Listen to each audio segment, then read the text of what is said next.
In this lecture we are going to discuss about time and space.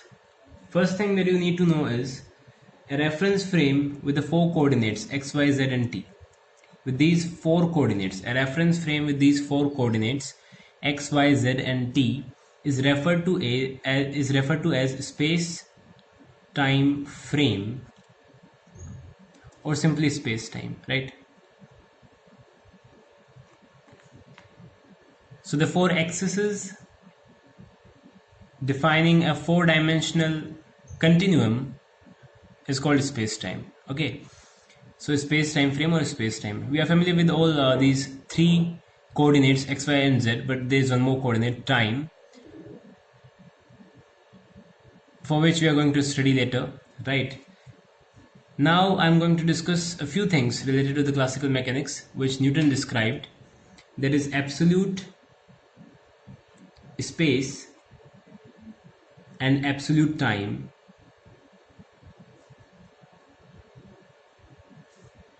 That is what Newton said about space and time, that we are going to discuss about in this lecture. So first thing that you need to know is absolute time. What is absolute time? If I tell you in simpler words what is absolute time, this means that time runs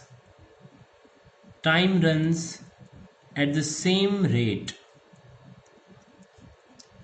for all observers in the universe. Wherever you are in the universe, it doesn't matter a lot, right?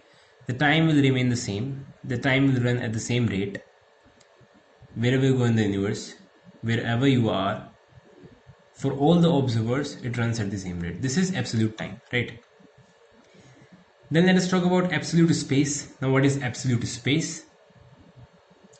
Absolute space means that it remains always similar. That is, the space remains always similar and immovable. I'm talking about the space, right? Space remains always similar and immovable. That is, at every point it's the same and it's not movable, it's not moving, it's constant, it's at rest.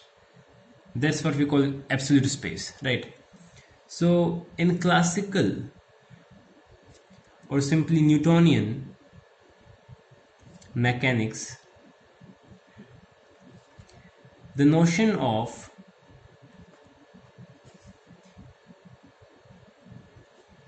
absolute space is replaced by the idea of inertial frame of reference.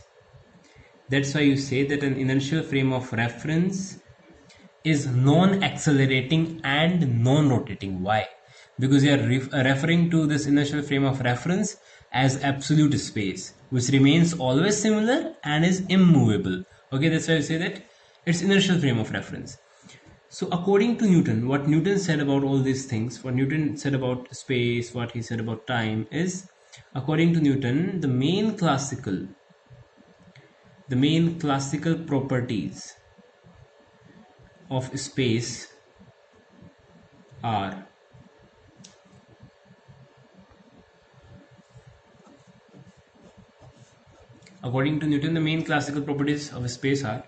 first property is space is three-dimensional. We are saying that space is four-dimensional, x, y, z and t. They're the four coordinates of space. And Newton said that space is three-dimensional, that the coordinates are x, y, z, that it be x, y, z in terms of x, y, z, or in terms of r, theta or phi. But he said that space is three-dimensional, it has three coordinates, length, breadth and height, right? And the second thing which we can say, or which is the property of space is flat. Space is flat. Actually, this is what Newton said. Okay, and this all absolute space and absolute time is just a hypothetical concept. It's just the thought of Newton, right? It's not the reality. So space is flat. Space is flat. This is what Newton said According to the lattice theory, space is not flat. It's not exactly flat, but somewhat curved, right? The departure from flatness is quite very small, but can be ignored in the study of classical mechanics, right? So space is flat, right? What it means is it possesses Euclidean, it possesses it possesses Euclidean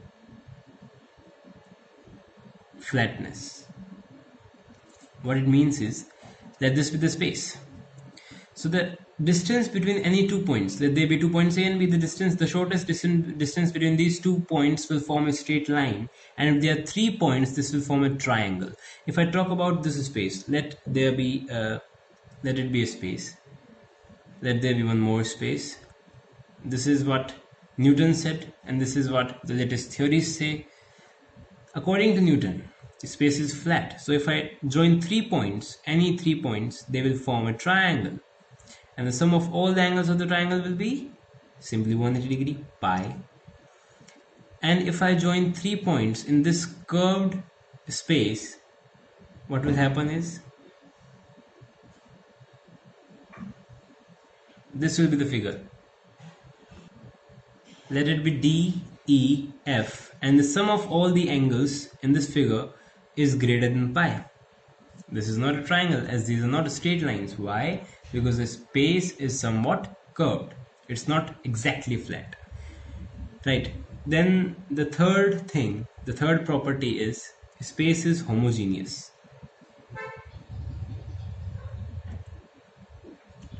What homogeneity means is space is everywhere alike.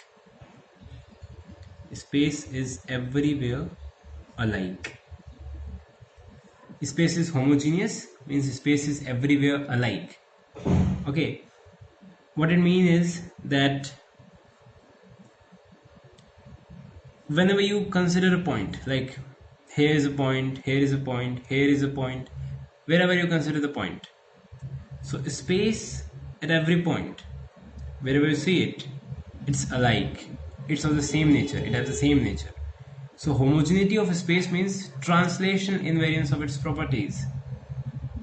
Okay, the result of an experiment is not altered due to linear displacement of coordinate systems. It will remain the same here, it will remain the same here. If I displace this coordinate system over here, the results of the experiment will remain the same. I'll discuss it further. So space is homogeneous, that is space is everywhere alike. Then the fourth property is space is isotropic. Now what is isotropy? Space is isotropic means that the properties of space are same in all directions. If I consider point A, and if I move in this direction, wherever, in this direction or in this direction, the properties will remain same in both of these directions. In every direction, the properties will remain the same. This is isotropy. So space is isotropic, space is homogeneous, space is flat, space is 3D. This is according to Newton. According to Newton, the main classical properties of space are 3D, flat, homogeneous, and isotropic. Now I'll be distinguishing between homogeneity and isotropy. So the distinction between homogeneity and isotropy is that this homogeneity of space is nothing but translational invariance of properties of space. This is translation invariance of properties of space in space. Now I'll explain you what is translation invariance. And isotropy is nothing but rotational invariance of free space. Now I'll explain you what is rotational invariance.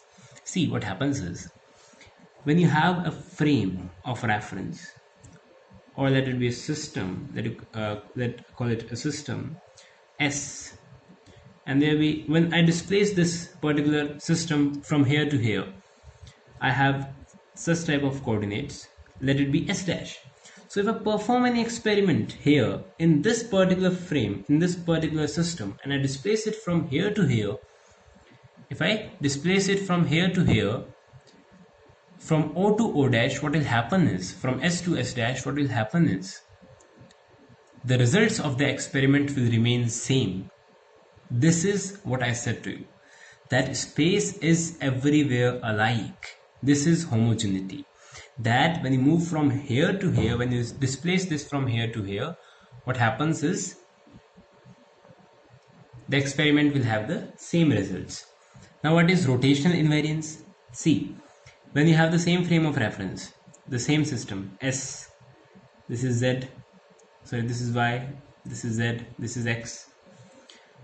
When you rotate it about the same point O, when you rotate it, because I'm talking about rotational invariance, so when you rotate it like this in the anti-clockwise direction, this is X dash, this is Y dash, and this is Z dash. When you rotate it in the anti-clockwise direction from S, this is S, from S to S dash, right, from S to S dash. Then in this rotation, when you perform an experiment in here, in S frame of reference, in this S system, and when you rotate it, that particular experiment in the system S will give exactly the same result as in the system S dash, or you can say that the experiment performed in system S dash will give exactly the same results in the frame S. So this is rotational invariance, which we call isotropy. That is, the properties of space are same in all the directions. Thank you.